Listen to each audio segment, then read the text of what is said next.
Muy buenos días, damas y caballeros. Bienvenidos a FinArt's A.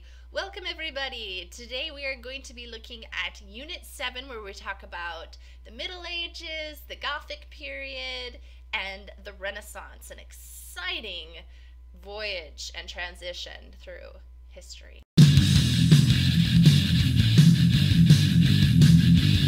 Little slasher music to wake you up there. So let's look at Utah Visual Arts Standards. There's 4 strands, remember, strands, okay? They are to create, present, respond, and connect. We're going to be looking at strand 1, create. Students will generate artistic work by conceptualizing, organizing, and completing their artistic ideas. They will refine original work through persistence, reflection, and evaluation. Read aloud with me at home. Standard 5. Demonstrate in works of art how visual and material culture defines, shapes, enhances, inhibits, and or empowers people's lives. What does that mean? Well, basically, we are going to be looking at a period in history where there's a lot of transition, a lot of defining and shaping of people's ideas and what's acceptable and what's not acceptable in art. Okay, we're going to have a really big patron or a person who pays artists, and it's going to be the Catholic Church. And this Catholic Church is going to gain a lot of power, and it is going to dictate what artists paint. It is going to dictate what artists do not paint, okay, or sculpt, and we'll learn more about that. So I ask you to look to your own culture right now and look at all of the visual and material culture that you have around you. And how does it define and shape and enhance and inhibit or empower our lives? Strand 3, respond. Students will understand, evaluate, and articulate how works of art convey meaning for the observer as well as the creator. Standard 1, analyze how responses to art develop over time based on knowledge of and experience with art and life. Particularly as we look at the statue of David and the way that it was originally intended to be shown to its audience and how that changed over history. And you'll be able to see how easily art the perception of it can be changed over time.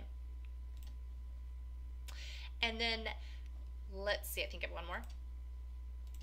Connect. Here we go. Students will relate artistic skills, ideas, and work with personal meaning and external context, okay? So standard 1, synthesize knowledge, and that's what we're doing right now, of social, cultural, historical, and personal life with art-making approaches to create meaningful works of art.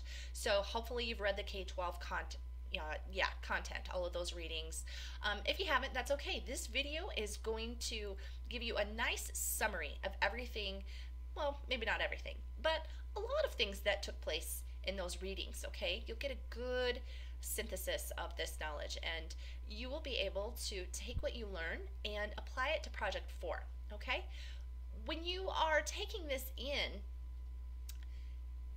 make that personal connection with this, okay? And be looking for like just ideas that pop into your head of things that you could do that are related to those feelings, those responses that you have to what you see. How can you create a modern present day work of art that makes a bridge between this period of history and who you are today? And then would you be able to defend that in your critique and say, this work of art was inspired by this period in history because. Standard 2, appraise the impact of an artist or a group of artists on the beliefs, values, and behaviors of a society. So basically, if we look at the way that beliefs, values, and behaviors changed from the Middle Ages to the end of the High Renaissance, we'd be able to make a nice appraisal of the impact that art had on these people in that period of history.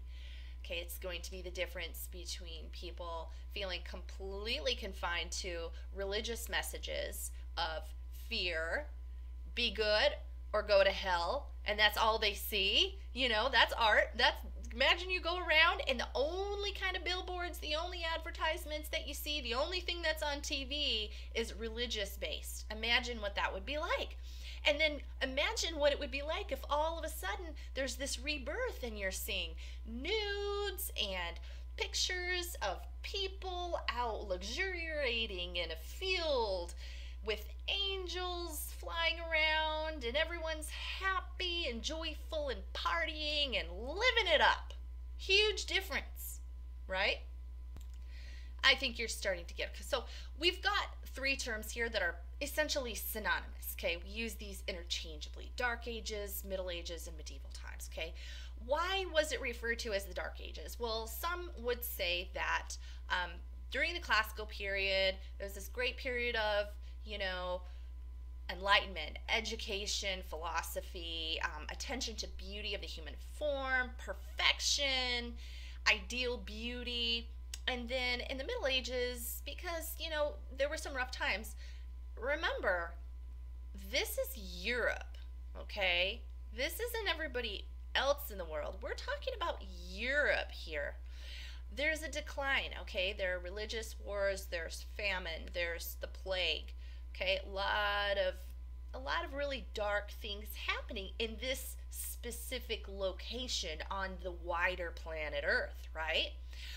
We've got, all of this great classical art just going to ruin, and we don't have a lot of new type of art, from that period coming in. We have new art. We have Gothic cathedrals, right? We have stained glass windows. We've got reliefs that tell religious messages on the sides of churches. We've got panel painting from Byzantine times, and all of that art is completely different because it's being dictated by the church and the way that they interpret the 10 commandments of the Bible.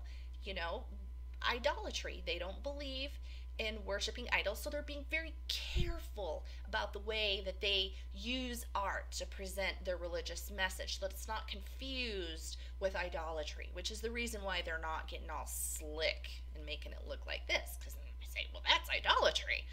So then we get through that period of history and people are just kind of like, let's move on. And we've got some wealthy patrons now who can now afford to pay artists again to start creating that beautiful level of artistry that we saw in the classical period. And then you're going to see artists like Michelangelo and Da Vinci and Raphael just blow it out of the water and take it to places it's never been before. So this little ditty of art history that we're learning about, is it Eurocentric? What's that mean? It's Euro. Is it centralized? Is it focusing on Europe alone? Probably a little bit.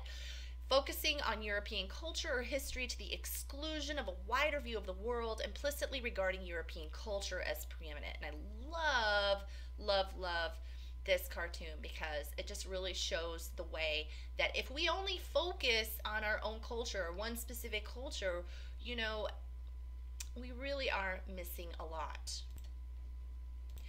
Wanted to just talk about my favorite site, vocabulary.com again. I love this site. I love learning about words. So we're going to talk about a new word. This one's called ethnocentrism. Ethnocentrism. Everybody say that, okay? Ethno is the root word, right? Centricism. Let's click on ethnocentrism and read about it.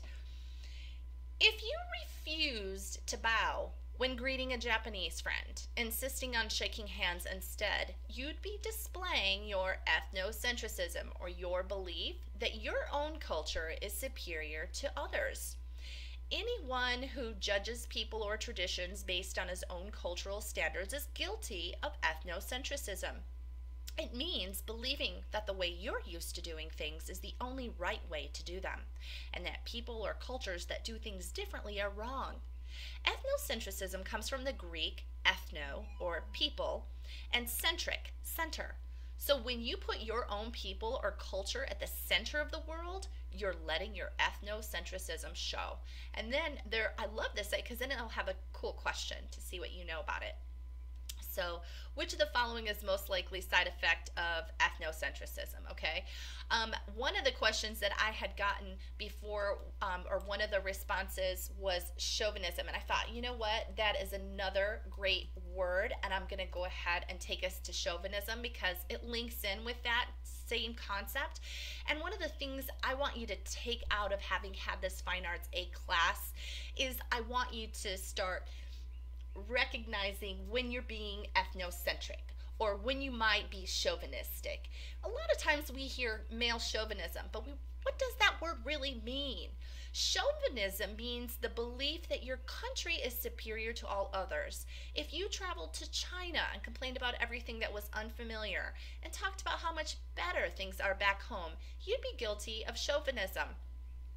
While the main meaning of chauvinism is an exaggerated sense of patriotism or being convinced that your country is vastly better than any other, the word is most familiar in the sense of male chauvinism. When it's used this way, it means a belief that men are better than women. The word comes from a Napoleonic soldier, Nicholas Chauvin, who was famous for his extreme patriotism. In other words, his chauvinism.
Who made that video has some really biased views of the Catholic Church, right? And they're sending like these hidden messages, right? Well, one of the things that we have a tendency to do as humans is to personalize things, okay? So here's another view, okay? Buddhism, okay? Here's another ethnocentric view on life. The ideal of the Buddhist is to look at those things as a calm and peaceful observer who, instead of taking it personally and gets offensive and attacks back, rather sits upon their little lotus flower floating in heavens equanimously saying, Ah, I see that this person has a bigotry toward the Catholic Church. And that's it, instead of reacting. So just be an observer. Observe what's happening around you. And if you don't want to look Eurocentric, just stop calling it the Dark Ages. Instead, be specific and say what you mean during the Middle Ages in Italy, for example. Because there was just more going on during this period of history than just this, right? Let's take the test. So go ahead and open your week 7 test in a new window. Hopefully you know how to get to this right here. If you go into our class, at the top there are some buttons. You click on the one that says content and you scroll down the table of contents until you get to the week 7 test folder. And then when you click on that folder, you'll see the subfolders open up. You'll click on the week 7 test subfolder. You can right click on that test and open it in a new window. Size it down so that it takes up a small portion of your window so that you can still watch this video in the other portion. Question number 1. Which of the following is a convention that Byzantine artists used in icon paintings? Is it artists placed figures on gold backgrounds to signify the wealth of bishops? Is it figures have realistic settings? Is it artists painted faces and hands with many textures? Clothing is stylized and artists highlighted folds with gold lines. Which one of those do you see right off the bat that makes sense? Around the 13th century, focus shifted to a new kind of freestanding imagery. So rather than having it on the wall, it was painted on an altarpiece. So Italy experienced an influx of painted wood panels and panel painters from the Byzantine Empire. So we can see the abstracted style of Byzantine icons here. The gold striations that define folds in the clothing. Okay, and that kind of connects with one of the answers, right? The round volume of Mary's veiled head. So you'll notice that there's an aura around her head too, and it is round. And the frontal poses of Jesus, who looks more like a miniature adult than a child. All of these are part of the Byzantine tradition because their subject is not the temporary appearance of the physical world, but a holy and infinite presence. Icons avoid direct reference to earthly reality and to specific times or places. Instead, their backgrounds are dematerialized, shimmering with gold instead, and the figures appear timeless and unchanging. So the answer to this would be clothing is stylized and the artists highlight folds with gold lines. Question 2.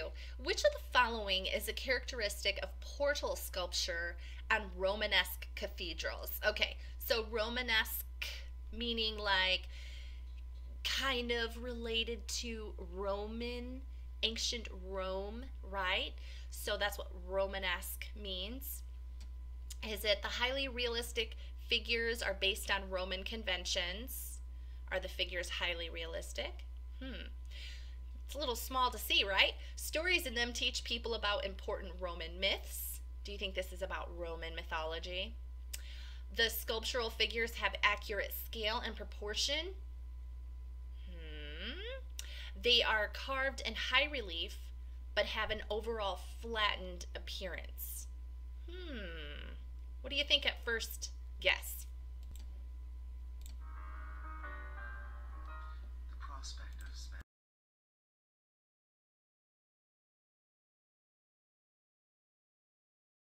of spending an eternity in hell is terrifying even in the abstract, but to be confronted with images that depict this must have really scared the medieval mind. We're looking up at the doorway of the Cathedral of Autun, which represents, I think, the most terrifying image of the Last Judgment, of the damned in hell that exists in art history.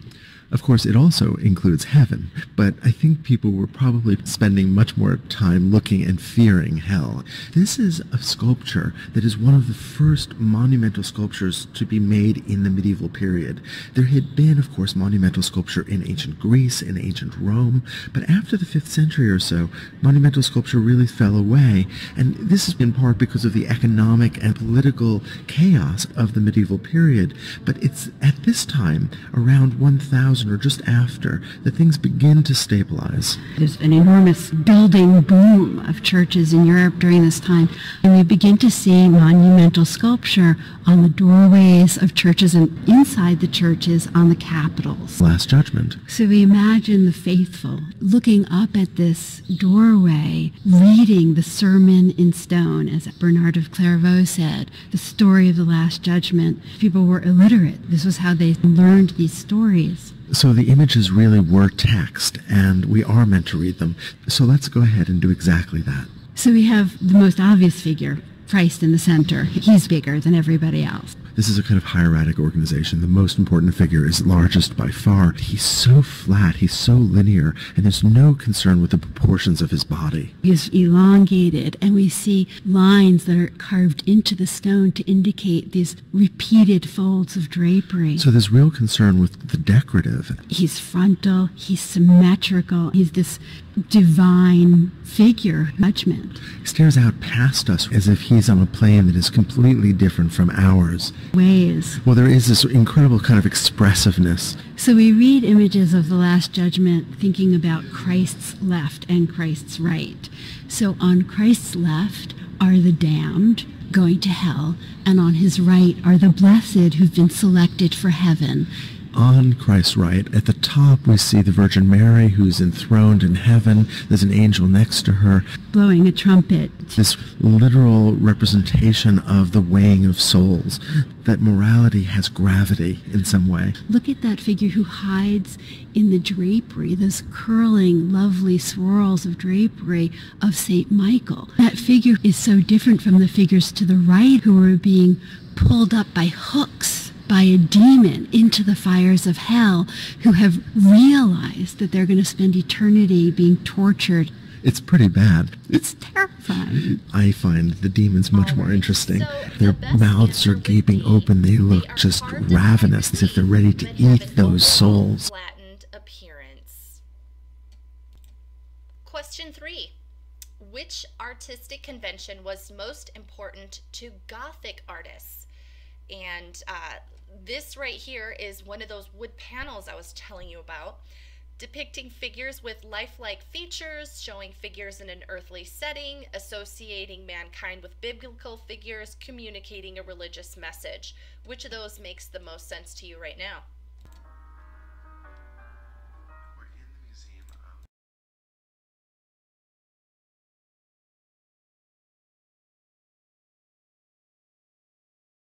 Of the Cathedral of Siena, and we're looking at probably the single most famous work of art from Siena, certainly one of the most important works of art from the 14th century. This is Duccio's Maestà. The title means the Virgin Mary in Majesty. And we see her very large in the center of the main panel. She is by far the largest figure anywhere in this painting. This is a polyptych. It's made out of many, many panels, not all of which are here in the museum, unfortunately. The Maestà is painted on both the front and the back. So Mary's on the front, and stories of Mary's life are on the front, but the story of Christ is on the back. So in a sense, this is a freestanding painting. It is this large sculptural object that has all this imagery all over it. And the figures, the saints and prophets and angels, are almost life-size. It's true. There are 3 rows of them, and they're lined up almost as if it were for a class picture.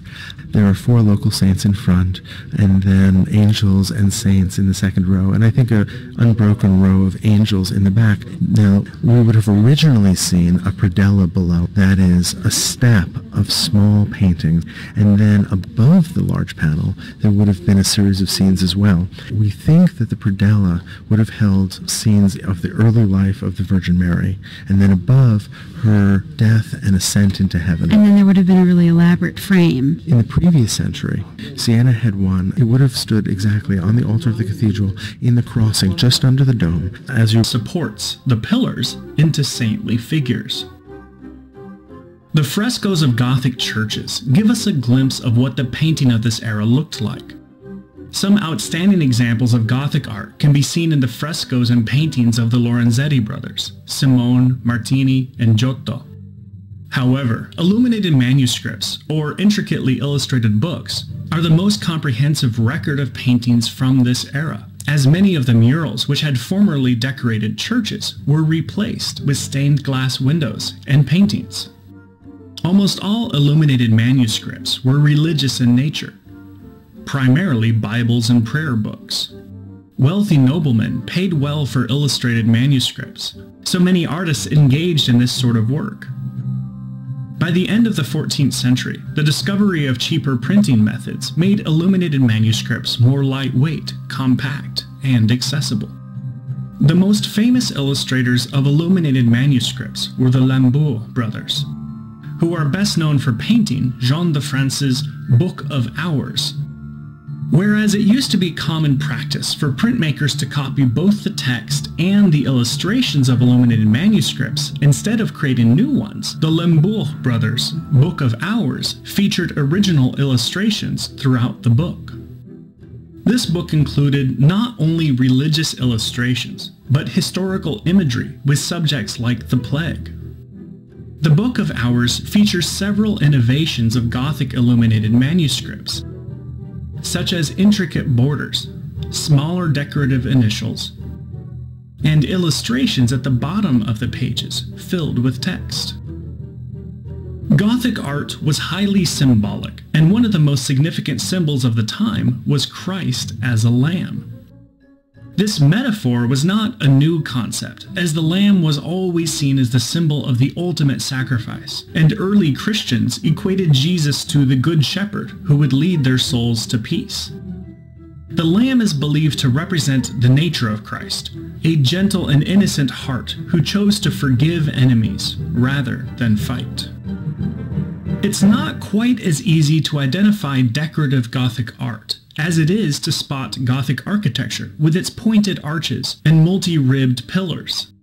However, one characteristic throughout all Gothic art is the importance of calligraphy and predominance of line. Cascading draperies with narrow folds and pleats was a common motif in Gothic art. Another common trait was the extreme stylization of the human body.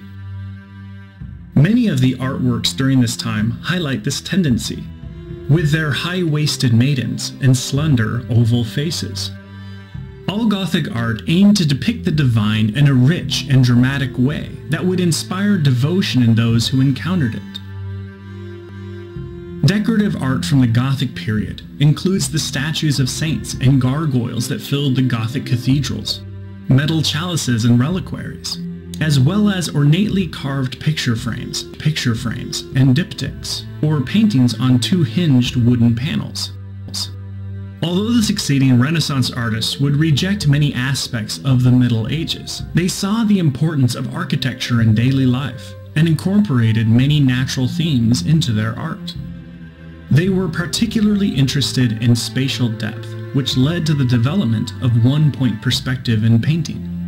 The soaring heights, monumental stained glass windows, and elaborate sculpture of Gothic cathedrals continues to inspire art and even pilgrimages to this day. So what we can take from this is that during this time, patrons to artists were using art to communicate religious messages. Unique. Gothic architecture came out of the Middle Ages, with the first truly Gothic building appearing around 1140 AD. And no, it wasn't built by Goths. Whatever. It was built by the French. Oui. Contrary to modern-day Goths who embraced the dark, Gothic architecture was considered uplifting for its time. Gothic cathedrals are partly recognizable because of their large walls of stained glass windows, which allowed light to fill large open spaces and create a heavenly environment. But to construct these open spaces and walls of glass, they had to be creative. Builders of the Middle Ages took traditional methods of construction from around Europe and the Near East and modified them to reduce the need for load-bearing walls, bulky columns, and build higher than ever before. Here's how they did it. The most important element of Gothic architecture is the pointed arch. Arches provide a method for opening space while maintaining the strength of the walls. They allow for things such as doors and windows.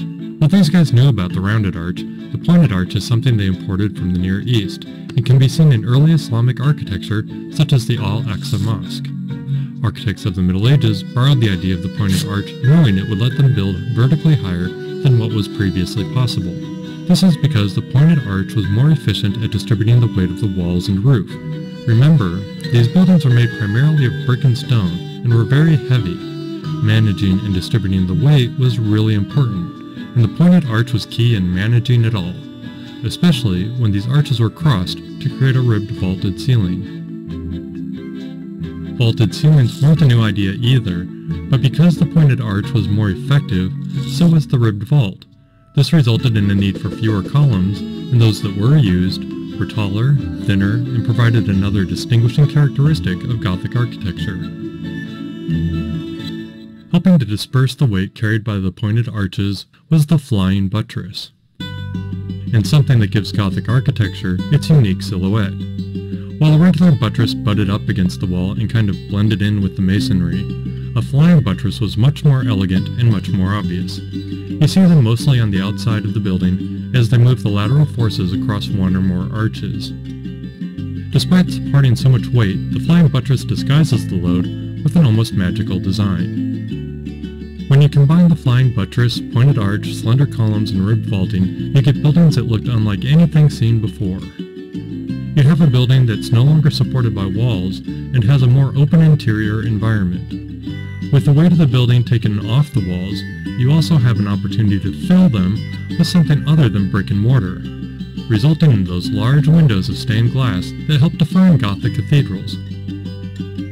Another distinguishing trait of Gothic architecture is the ornamentation. The rose window, usually above the west door, is one of the most obvious examples. It depicts the final judgment of man and is part of the Gothic tradition in which biblical and historical stories were portrayed in stained glass and sculpture throughout the cathedral. This wasn't done just for decoration. At a time when most of the population was illiterate, these embellishments made scripture and history available to everyone. And of course, a Gothic cathedral wouldn't be complete without gargoyles. On a practical level, they were spouts that moved rainwater off the roof. On a spiritual level, they scared people into going to church. Gothic architecture started in France, but the style quickly caught on and became the standard for cathedrals and churches throughout Europe. There are some local variations, like in England, where the design is more horizontal, and Italy, which embraced a more colorful ornamentation. But they all share the same basic design and engineering elements. Gothic architecture lasted until the late 1500s, around the beginning of the Renaissance, when it was gradually replaced. But the Gothic style would reappear again at different times and places in history for its association with religion and morality. And the term Gothic architecture wasn't used back in the Middle Ages when the style first emerged. It was during the Renaissance, using Goth as a derogatory term. What? No, not that kind of Goth. Goth is in the Eastern Germanic people of medieval Europe. Basically, they were calling it barbaric. Hey, not fair. Sorry, but it's okay because we love it now, even if we sometimes forget where it came from. And remember, next time you look at a church, a Gothic cathedral can be identified by the pointed arches, slender columns, ribbed vaulted ceilings, flying buttresses, rose windows, gargoyles, and ornamentation. Now you know something about architecture. Following is a characteristic of Gothic stained glass windows. Their complex imagery was intended for the cathedral's bishop to understand. They were an inexpensive, yet beautiful way to illuminate a cathedral. They were made by painting pictures and designs on a huge sheet of clear glass. They depict biblical stories and figures that illiterate people could understand. Hopefully you picked option number 4. They depict biblical stories and figures that even illiterate people could understand. Question 5. Which of the following statements is a characteristic of early Renaissance art? It focuses on religious subjects because the church was the only patron. It depicts the beauty of the human form and nuances of human expression. Sculpture is connected to an architectural framework for added support. Artists gave figures unnatural proportion to evoke an emotional response.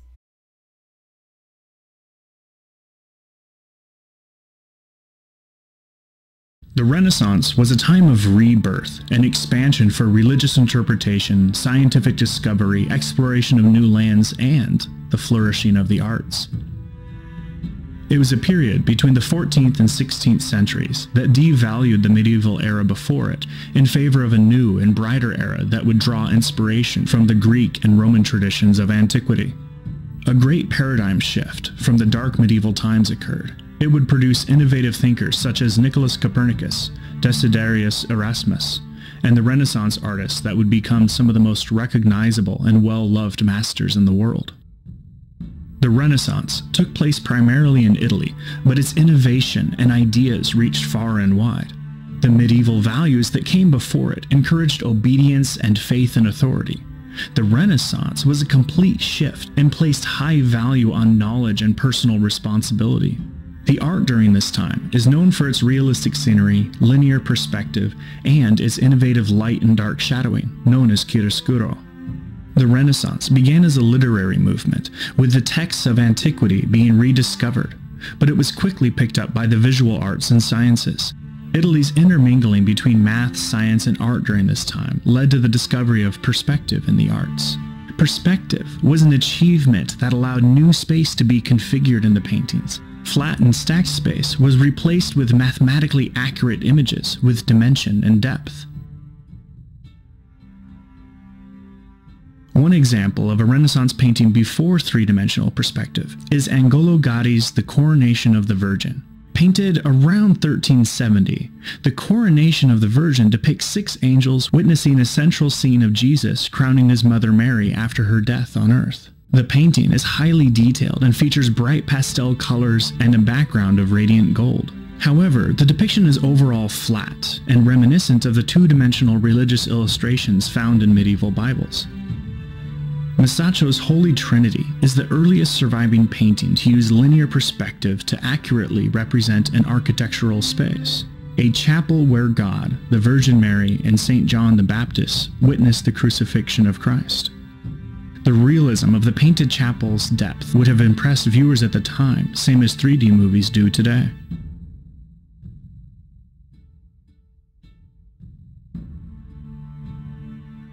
The church, as one of the most powerful and wealthy institutions in Italy, was able to commission artists to create sculptures and architecture that adorned and served church iconography and function. Christian saints were painted and sculpted to replace Byzantine mosaics and murals with Greek mythological imagery, but direct influence from antiquity on form and technique was still visible. Using antiquity as a backdrop, artists began incorporating and fusing the Christian iconography with the Greek and Roman symbols and imagery. This was most apparent in the work of Botticelli. During this time of flourishing artistic achievement, Italy saw the rise of powerful individuals and families. Italy was not a unified state during the time of the Renaissance, and while the church had considerable power and wealth during this time, the Medici family, owners of Europe's largest bank, became the most powerful dynasty in the region. Gaining their power through banking, the Medici were such a rich and political dominating force that they were able to commission hundreds of works of art and have powerful influence within the church.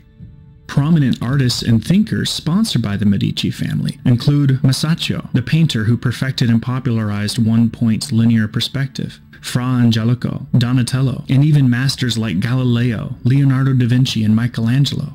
Although the Renaissance was already spreading like wildfire across northern and western Europe on its own, it was helped along by the Medici's power and influence. Leonardo was the quintessential Renaissance man. He was skilled as an artist, scientist, and architect. His interest in worldliness, beauty, love of learning, and the ideals of antiquity led him to create novel and breathtaking work. His best-known work, and among the most famous paintings in the world, is The Last Supper, painted on the cafeteria wall of the Santa Maria del Grazie convent in Milan. The Last Supper portrays Jesus' last meal on earth with his disciples. The disciples are riddled with surprise and angst because Jesus has just revealed to them that one of them will betray him and he will die. Leonardo's work remains in the canon of artwork, but due to his constant experimentation, his works are falling apart today, and many of his ideas led to failure or never saw fruition.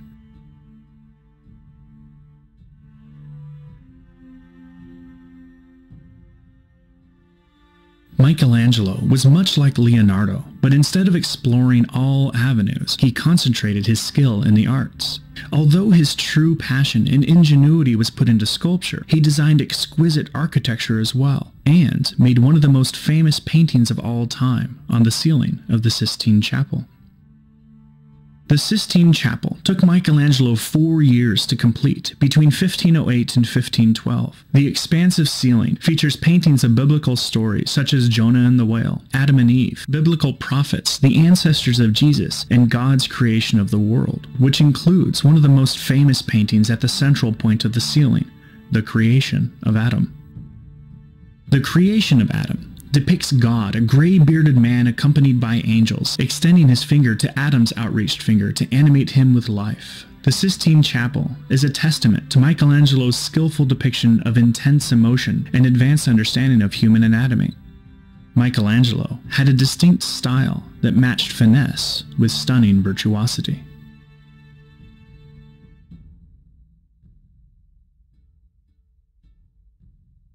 A rival painter of Michelangelo's, Raphael, decorated the walls of the Catholic Pope's library in the Vatican between 1509 and 1511.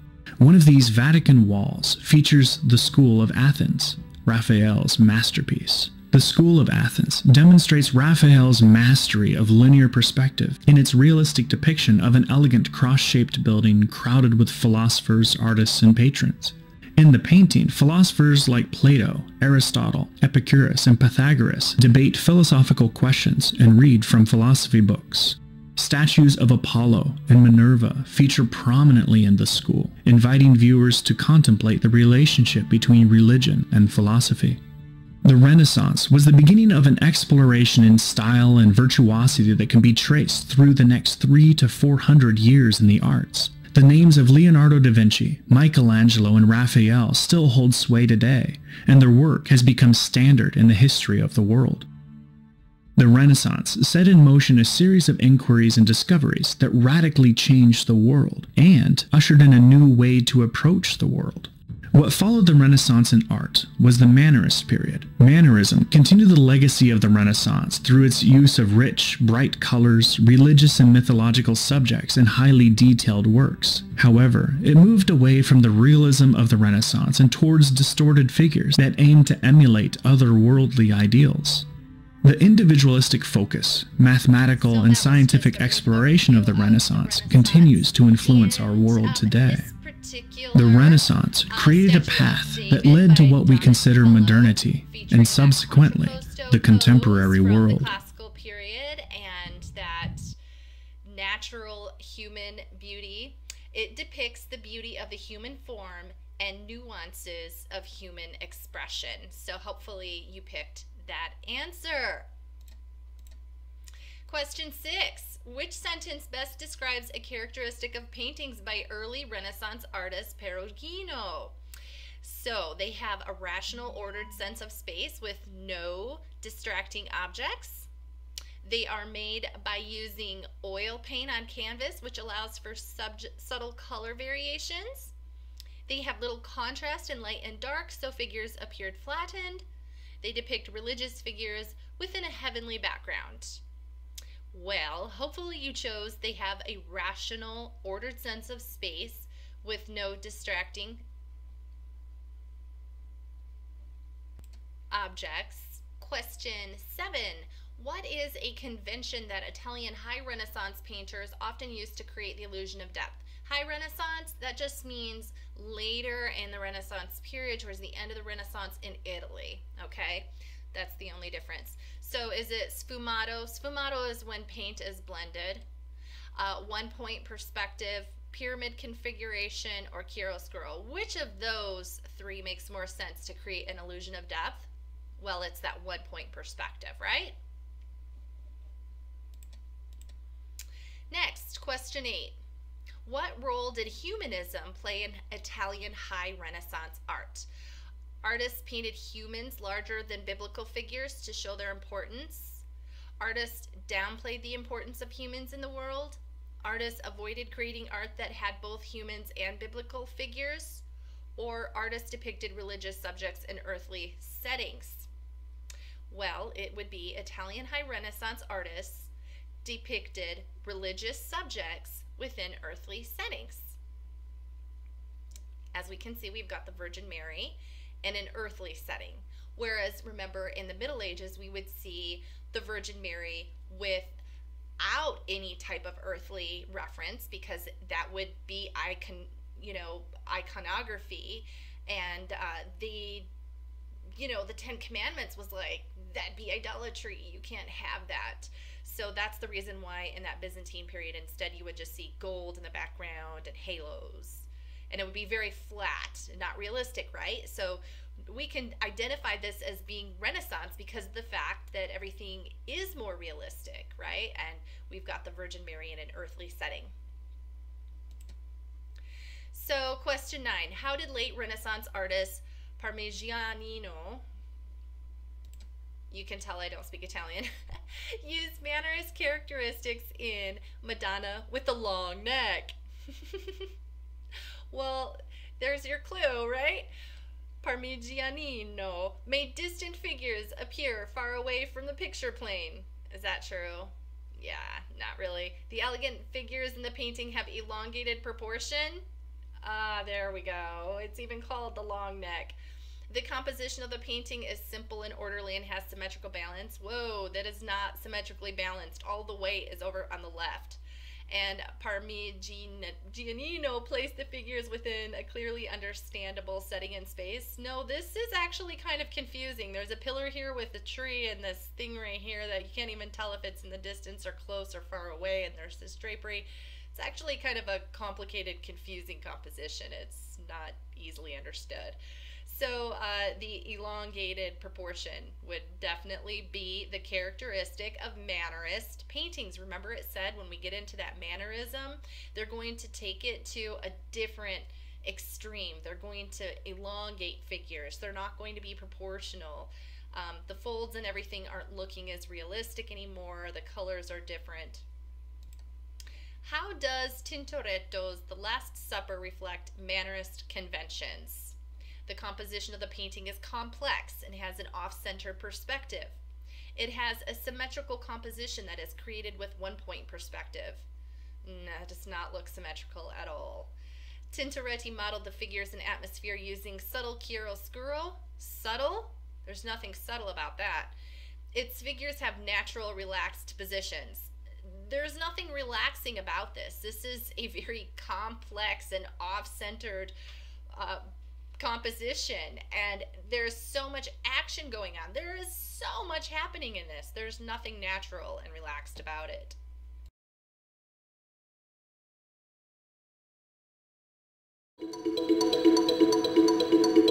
Florence was long an economic powerhouse.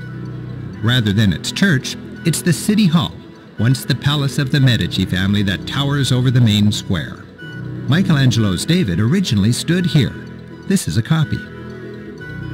The original David is the centerpiece of the nearby Accademia Gallery, which feels like a temple to humanism. At its altar, one very impressive human.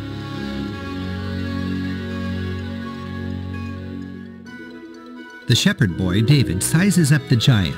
Thoughtful and self-assured, he seems to be thinking, I can take him. The statue was an apt symbol, inspiring Florentines to tackle their Goliaths. When you look at David, you're looking at Renaissance man. The common setting we imagine them in is a museum. But what we often forget is that much of this art was not produced with a museum setting in mind. What happens to an artwork when it's taken out of its originally intended context?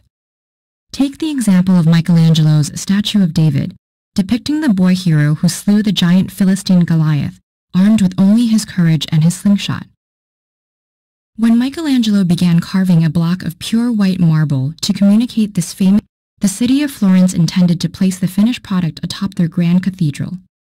Not only would the 17-foot-tall statue be easily visible at this height, but its placement alongside 11 other statues of Old Testament heroes towering over onlookers would have a powerful religious significance, forcing the viewer to stare in awe towards the heavens.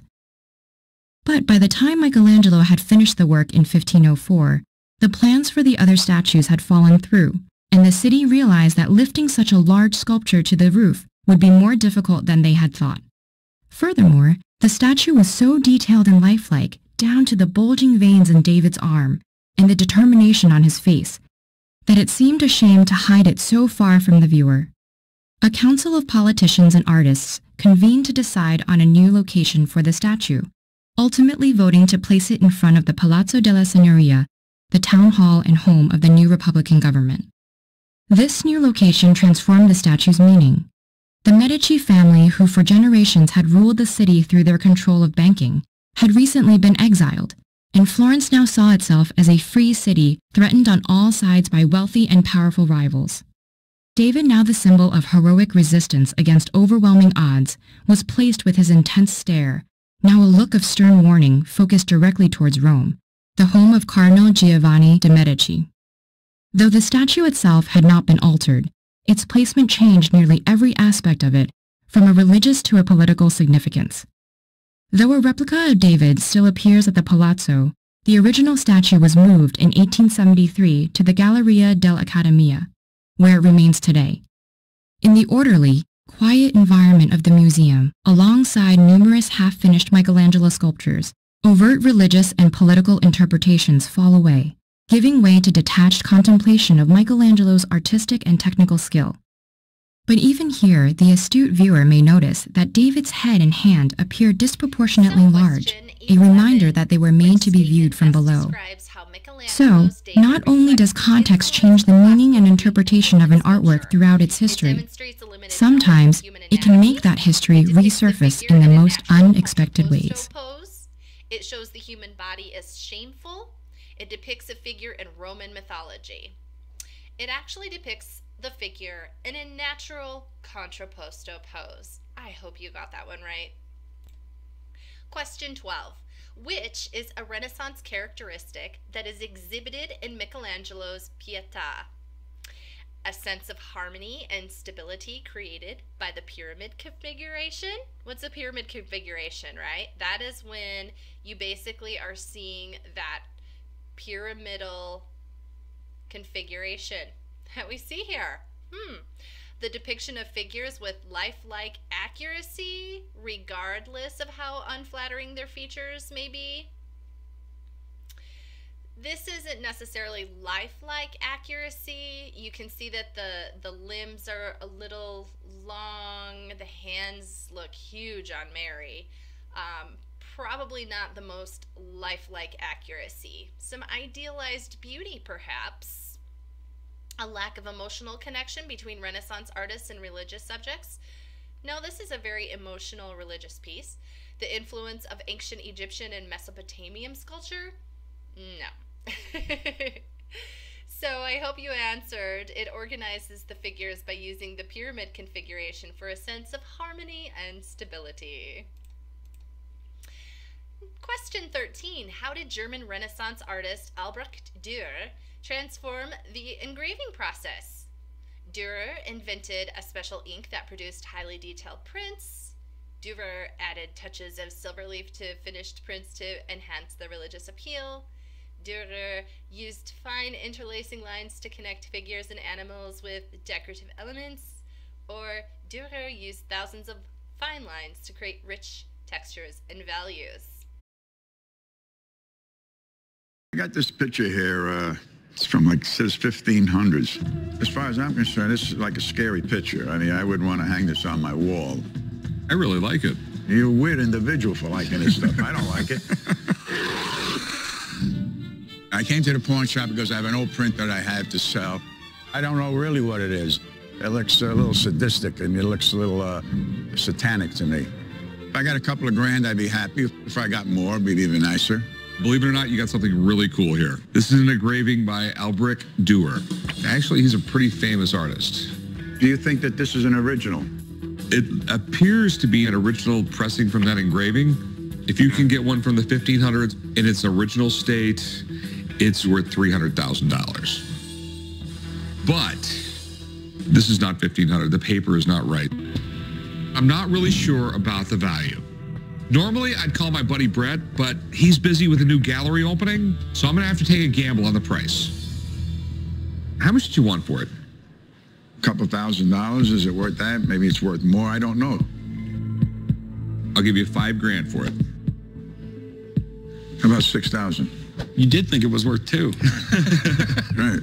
Now, you know. I'll tell you what. I'll give you $5,500. All right. Okay. Tough thing. I feel really good about this buy, but I won't know for sure if the gamble is worth it until I have it appraised. Wow. Albrecht Dürer. Do you mind if I take it out of the frame to take a closer look? Go right ahead. I get all manner of fine art coming in here, but when you're talking about an Albrecht Dürer etching that's potentially hundreds of years old, that doesn't come down the pike too often. This piece is called The Night, Death, and the Devil. Most historians agree is a visual image of Psalm 23. Though I walk through the valley of the shadow of death, I will fear no evil. It's dark, the lines are crisp, the composition itself is very strong. It's almost certainly from the original plate. You can see the plate marks, the dimensions match up. I think it's a very nice impression circa 17th century. And even though it's not an early impression, it's a valuable one. I mean, I've seen pieces like this sell at auction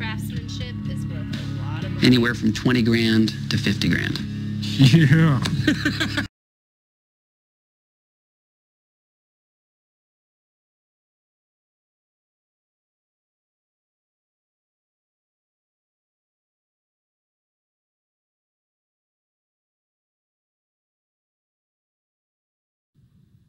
The last and boldest statement of northern religious art can be found in the Isenheim altarpiece, the work of a German master.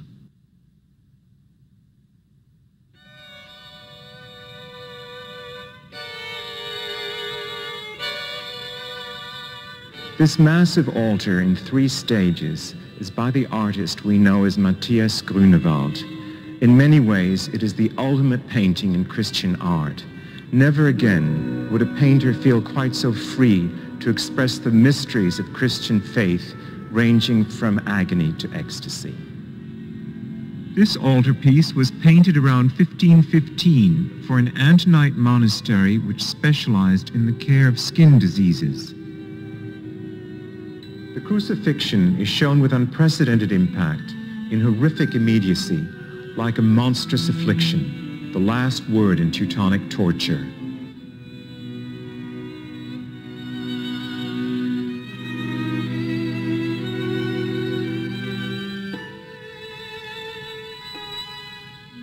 Mary swoons in the arms of St. John the Evangelist as the kneeling Magdalene twists her hands in impotent grief.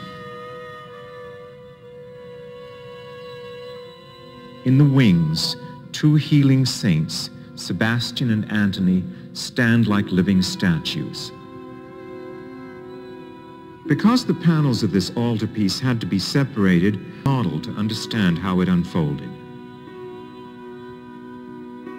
Mary reads the prophecy of Isaiah, "Behold, a virgin shall conceive," as she is interrupted by the Archangel Gabriel's annunciation. An angelic orchestra in the Temple of Solomon celebrates this mystical union of heaven and earth by its harmonious celestial music. These happy sounds may also refer to musical therapy practiced in medieval hospitals.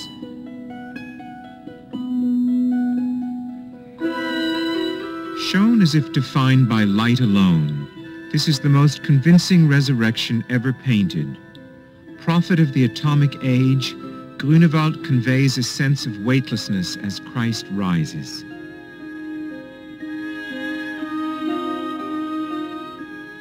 For the final opening, painted wings contrast with a sculpted centerpiece. St. Anthony is enthroned in triumph at the center and shown again at the left, meeting Paul the Hermit in his forest retreat.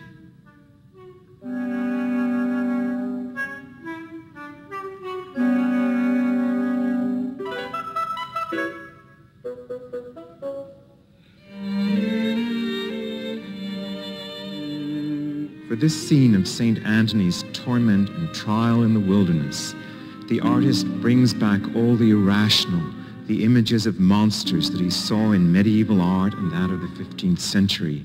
He gives them an amazing quality of reality, a sense of immediacy. Half human, a fearfully diseased demon clutches his prayer book in a bag. An inscription in the corner could apply to him as well as to the patients at the Hospital of St. Anthony.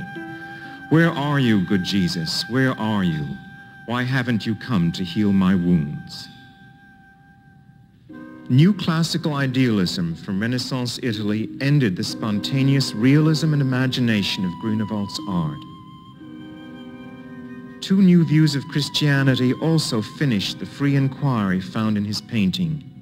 Both Protestantism and Catholicism had their own rigorous ideas of just how religious subjects ought to be shown, and these rather narrow concepts really ended the wild fantasies, the quality of individuality, which is so extraordinarily powerful in the monument that we have just seen.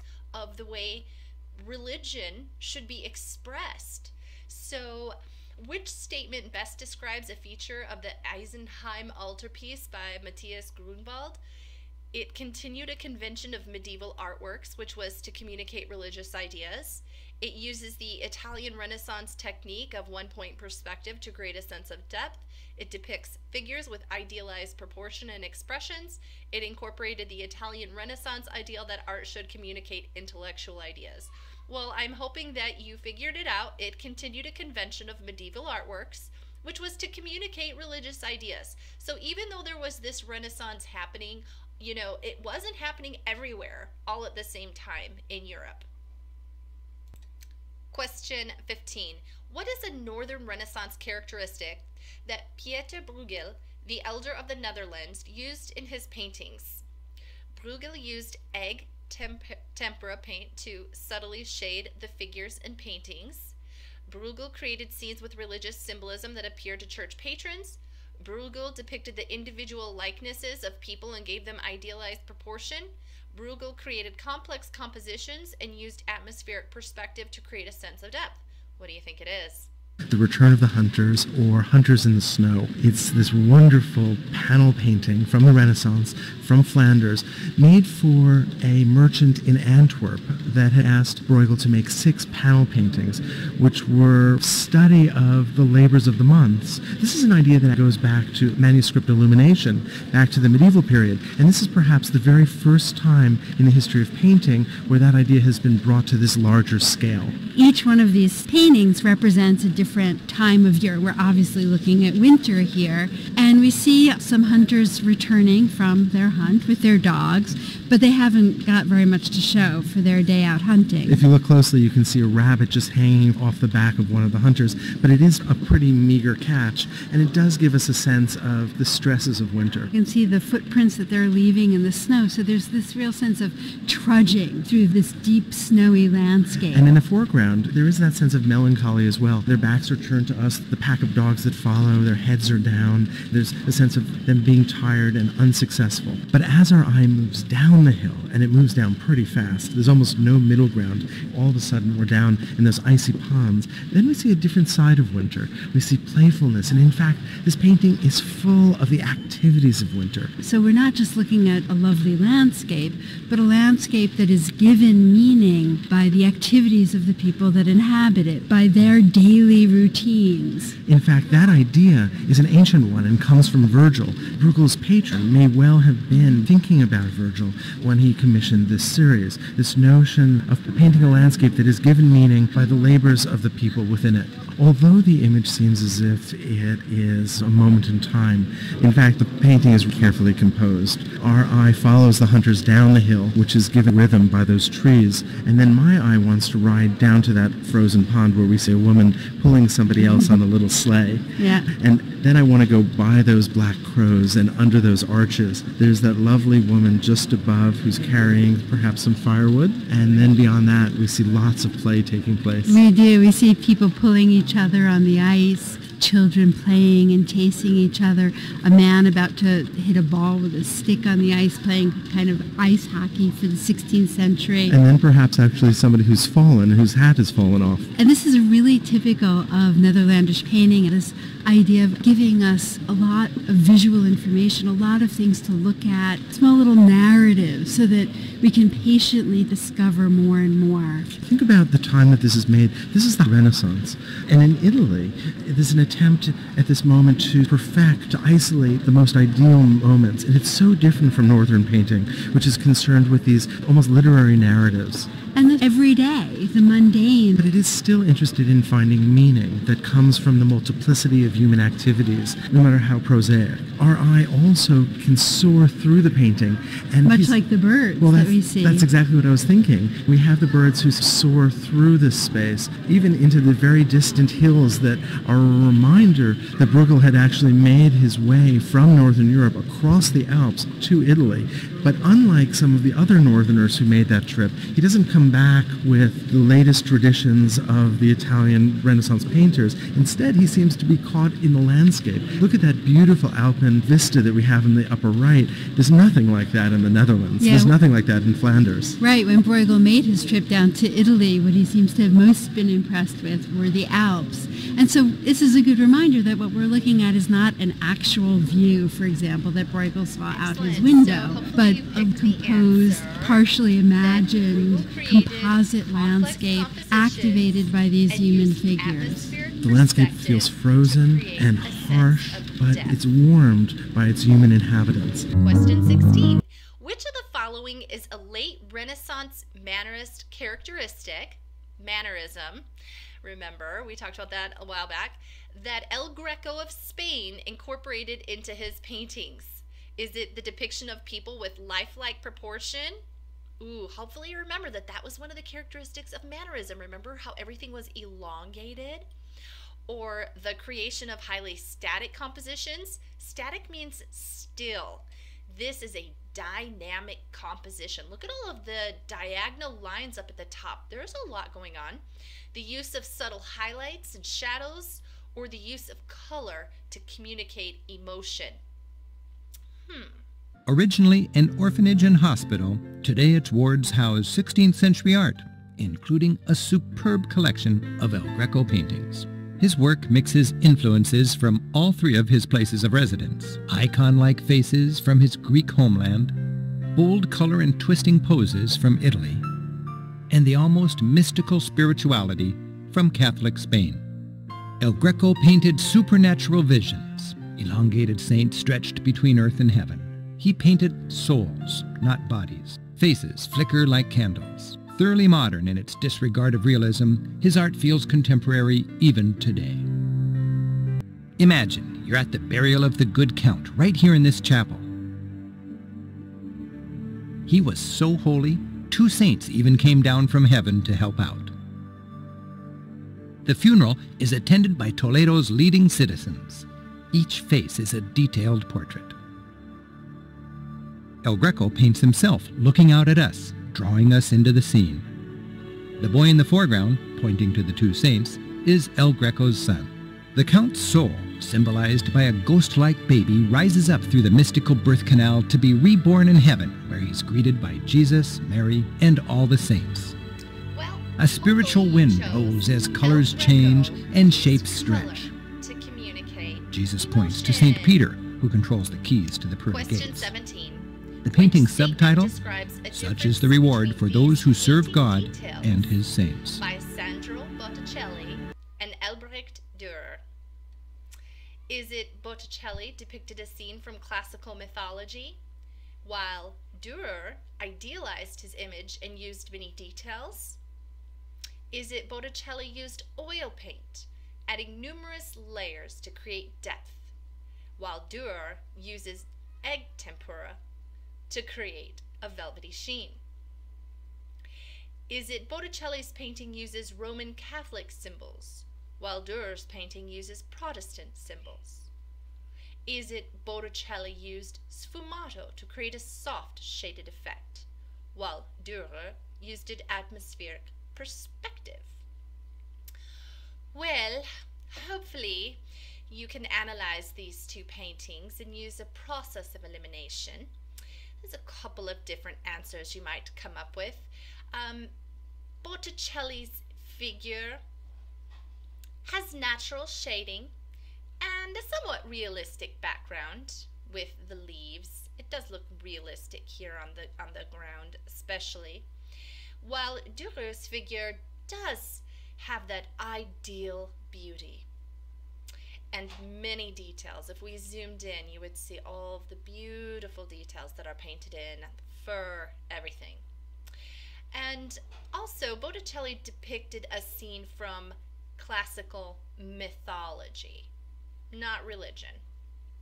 And Durer, of course, was using that idealization that we saw in the classical period. Next, question 18.